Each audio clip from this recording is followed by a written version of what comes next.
ઠંડીમાં ગરમા-ગરમ ખાવાની મજા આવે એવા પુડલા પાથરવાની ઝંઝટ વગર નવા મેથી બાજરીના પુડલા બનાવીશું.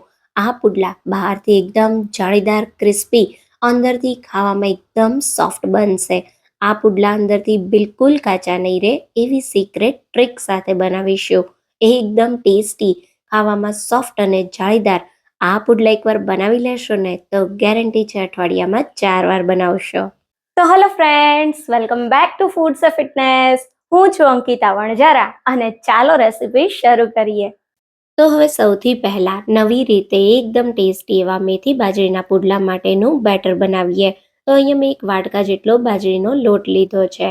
એની અંદર આપણે 1 વાટકા કરતાં થોડો ઓછો ચણાનો લોટ લેશું અને મસાલામાં 1 ટેબલસ્પૂન કશ્મીરી લાલ મરચું પાવડર, અડધી ચમચી જેટલો હળદર પાવડર, 1 ટેબલસ્પૂન જેટલું ધાણા જીરું પાવડર, 1/4 ટીસ્પૂન જેટલી હિંગ ઉમેરીશું, જે પુડલાને ટેસ્ટી બનાવશે અને પચવામાં સરળ બનાવશે. 1/2 ટીસ્પૂન જેટલું અથવા સ્વાદ પ્રમાણે મીઠું ઉમેરીએ. પુડલાને સુપર ટેસ્ટી બનાવવા 1 ટેબલસ્પૂન સફેદ તલ ઉમેરીએ અને પુડલા પચવામાં એકદમ સરળ રહે એના માટે અડધી ચમચી જેટલો અજમો હાથેથી ક્રશ કરીને ઉમેરીએ. 1 ઇંચ છીણેલા આદુનો ટુકડો ઉમેરીશું. 8 થી 10 કળી જેટલું બારીક કાપેલું લસણ ઉમેરીએ. લસણ ના ખાતા હોય તો બિલકુલ સ્કીપ કરી શકાય. સાથે 2 થી 3 બારીક કાપેલા લીલા મરચાં ઉમેરીએ. 1/4 કપ જેટલા બારીક સમારેલા લીલા ધાણા અને 1 વાટકી જેટલી બારીક કાપેલી લીલી મેથી ઉમેરીએ. હવે ખૂબ સારી રીતે બધી જ વસ્તુને મિક્સ કરીએ. હવે પુડલામાં ભરપૂર માત્રામાં મેથી ઉમેરેલી છે તો પુડલા સ્વાદમાં બિલકુલ કડવા ના લાગે અને બિલકુલ ચીકણા ના થાય એના માટે મેં 1 વાટકી જેટલી સહેજ ખાટી છાશ ઉમેરી છે. થોડી ખાટી છાશ સાથે પુડલા બનાવશો તો પુડલા સ્વાદમાં ખૂબ જ સરસ બનશે અને બિલકુલ કડવા પણ નહીં લાગે. હવે અહીંયા આપણે બધું મિક્સ કરી અને ફરી 1 વાટકી જેટલું પાણી ઉમેરીએ. તો અત્યારે મેં 1 વાટકી જેટલી છાશ અને 1 વાટકી જેટલું પાણી ઉમેર્યું છે. સારી રીતે બધી જ વસ્તુને મિક્સ કર્યા પછી બેટર મને હજી થોડું ઘાટું લાગે છે તો આમાં આપણે હજી અડધી વાટકી જેટલું પાણી ઉમેરીશું.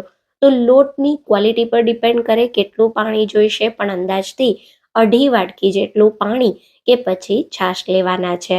તો આ રીતે બધું સારી રીતે મેં મિક્સ કરી દીધું અને તમે જુઓ ચમચામાંથી નીચે પડે એવું મીડિયમ ઘટ મેં ખીરું તૈયાર કર્યું છે. હવે પુડલા અંદરથી એકદમ સોફ્ટ અને જાળીદાર બને, સાથે ખાવામાં એકદમ ટેસ્ટી અને સોફ્ટ એવા લાગે એના માટે આપણે ફક્ત 1 ચપટી જેટલા કુકિંગ સોડા ઉમેરીશું. સોડા ના ઉમેરો તો પણ ચાલે, પણ થોડા સોડા ઉમેરો તો પુડલા એકદમ ફ્લફી તૈયાર થાય છે. હવે સોડાને સારી રીતે મિક્સ કર્યા પછી આ રીતની એક પેનમાં આપણે 1 ટીસ્પૂન જેટલું તેલ ઉમેરી દઈશું. તેલને બધી બાજુ ફેલાવી હલકું ગરમ થવા દેશું. ત્યારબાદ થોડા સફેદ તલ સ્પ્રિંકલ કરીએ અને હવે 1 વાટકી જેટલું ખીરું લઈ આ રીતે બધી બાજુ પાથરી દઈએ. તો ઢોસાની જેમ પુડલા પાથરવાની ઝંઝટ વગર એકદમ સહેલી રીતે પુડલા ફટાફટ વાટકીથી બનાવો તો આ રીતે પથરાઈ જાય છે અને એકદમ સરસ બને છે. ઉપરથી થોડા સફેદ તલ સ્પ્રિંકલ કરી પુડલાને ઢાંકી ધીમા ગેસ પર 2 મિનિટ માટે થવા દેશું. 2 મિનિટ પછી પુડલાની સાઇડ્સ થોડી ક્રિસ્પી દેખાય એટલે આ રીતે ઉપરથી અડધી ટીસ્પૂન જેટલું તેલ કે ઘી ઉમેરી દેશું.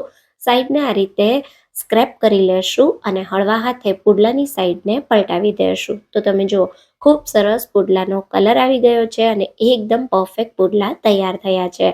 બીજી બાજુ 1 મિનિટ માટે પુડલાને થવા દેશું. 1 થી 2 મિનિટમાં બંને બાજુથી સરસ પુડલા ક્રિસ્પી થઈ જાય એટલે ગરમા ગરમ પુડલાને પ્લેટમાં કાઢી લેશું. તો અહીંયા તમે જોઈ શકો છો એકદમ જાળીદાર અને મસ્ત મજાના આપણા પુડલા તૈયાર થયા છે.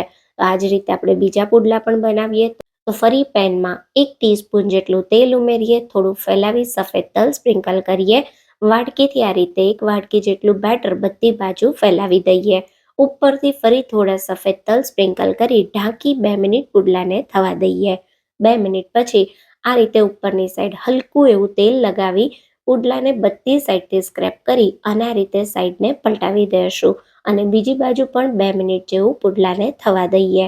તો તમે જોઈ શકો છો મિનિટોમાં જ ગરમા ગરમ ઠંડીમાં ખાવાની મજા આવે એવા મેથી બાજરીના પુડલા તૈયાર થઈ ગયા છે. આ પુડલાને ગરમા ગરમ દહીં સાથે, ગ્રીન ચટણી કે ટોમેટો કેચઅપ સાથે સર્વ કરો, બધાને ખૂબ જ ભાવશે. આ પુડલા બાળકોને લંચ બોક્સમાં આપશો તો 100% લંચ બોક્સ ખાલી જ આવશે. આ પુડલા તમે ગમે ત્યારે બનાવીને ખાઈ શકો છો. તમે જુઓ, ઠંડા થયા પછી પણ આપણે પુડલાનું બેટર છાશથી બનાવ્યું છે તો પુડલા એકદમ સોફ્ટ રહેશે, સાથે અંદરથી પ્રોપર કૂક પણ થશે. બાજરાનો લોટ જનરલી પ્રોપર કૂક નથી થતો, પણ જો આ રીતે બનાવશો તો પુડલા હંમેશા પરફેક્ટ બનશે. તો આ ઠંડીમાં ગરમા ગરમ આવા પુડલા એકવાર બનાવીને જરૂરથી ખાજો. રેસિપી ગમી હોય તો વિડીયોને લાઈક અને શેર કરજો. તો ફરી મળીશું એક નવા વિડીયો સાથે. ત્યાં સુધી થેન્ક યુ ફોર વોચિંગ.